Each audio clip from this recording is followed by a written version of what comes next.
તો ઇન્ડિગોની એક ફ્લાઇટ કે જેમાં પાવર બેંક એમાં બ્લાસ્ટ થતા મુસાફરો ગભરાઈ ગયા હતા। આ ખૂબ જ ગંભીર સમાચાર કે જેમાં ઇન્ડિગોની ફ્લાઇટ એકાએક પાવર બેંકમાં બ્લાસ્ટ થાય છે અને પછી અફરાતફરી મચી, જેના આ કેટલાક બહારના એરપોર્ટના બહારના વિઝ્યુઅલ આવ્યા। પાવર બેંકમાં બ્લાસ્ટ થતા 5 મુસાફરો ઘાયલ થયા છે અને આ ફ્લાઇટમાં કુલ 198 મુસાફર સવાર હતા। જ્યારે આ બનાવ બન્યો ત્યારે તમામ મુસાફરોને ફ્લાઇટમાંથી ઉતારી લેવામાં આવ્યા છે। આ અંગે વધુ વિગત આપશે ફોન લાઈન પર સંજય ચૌધરી જોડાઈ ગયા છે। સંજય, આખો આ મામલો શું છે, શું વધુ અપડેટ?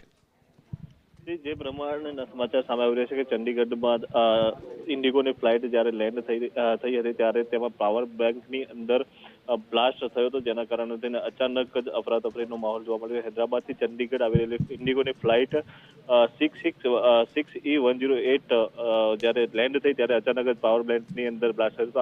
આ ફ્લાઇટની અંદર 198 જેટલા મુસાફરો સવાર હતા અને લગભગ 5 જેટલા મુસાફરો એમાં ઇજાગ્રસ્ત થયા છે, પરંતુ જે ક્રૂ મેમ્બર્સ હતા તેમને તાત્કાલિક સેફ્ટી ઉપકરણોનો ઉપયોગ કરીને આગ ઉપર કાબુ મેળવી લીધો હતો અને ત્યારબાદ તે તમામ લોકો અંદર હતા તેમને સારવાર માટે તેમને નીચે ઉતારી લેવામાં આવ્યા। જે ઇજાગ્રસ્તો હતા તેમને તાત્કાલિક એમ્બ્યુલન્સ બોલાવી અને સારવાર આપવામાં આવી હતી। જોકે હજુ એ કારણ સ્પષ્ટ થયું નથી કે પાવર બેંકની અંદર બ્લાસ્ટ કેવી રીતે થયો, પરંતુ પોલીસ અને એરપોર્ટ ઓથોરિટીની ટીમો અત્યારે હાલમાં તપાસમાં લાગી ગઈ છે। વિકાસ, બિલકુલ આભાર તમામ જાણકારી આપવા બદલ।